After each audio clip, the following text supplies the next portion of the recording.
What's up guys, in today's video we'll be showing you how to make a GC AI bot in Rocket League. Let's get the video started. Okay, so for tip number 1, you shouldn't leave your renderer on, only leave it on when you're looking at it, and if you're not looking at it, you should turn it off because you lose a lot of steps per second. Now it's time for the actual reward weights. These reward weights are looking pretty good, but we also want a face ball reward, so we're just going to copy that into our code. And then you want to set this to about 0.8 to 1. It doesn't really matter. Whatever you choose. Alright. Then you want to go down to these learner settings. Set this to 50,000. Set this to 50,000. Just set this to 150,000. And then this is just how good your GPU is. If it's good, set to 100,000. Alright. Now you want to change these settings to 2E minus 4.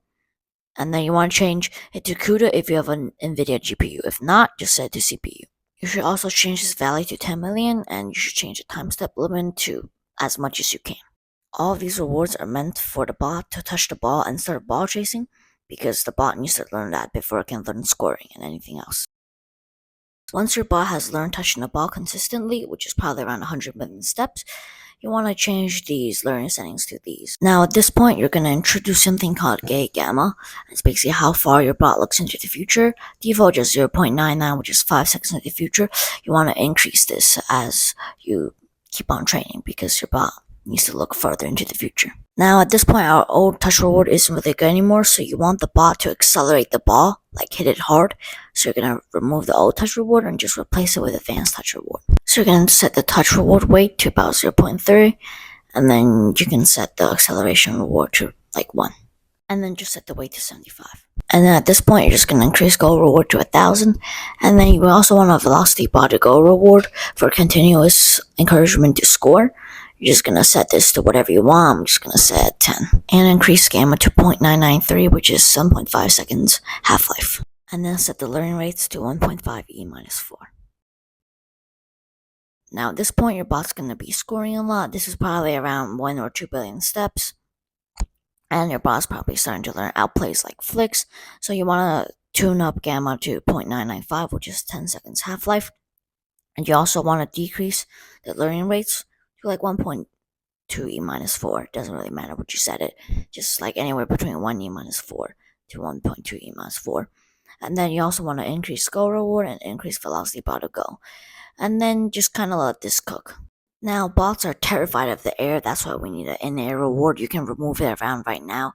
But if you want your bot to aerial, you need like a jump touch reward, which basically scales the reward based on how high the ball was touched. Bots are terrified of the air, so you need to make this weight like really, really big because the bot won't even try to touch the ball. That's why it's pretty hard to get a bot to aerial, so if it doesn't happen first try, don't be mad.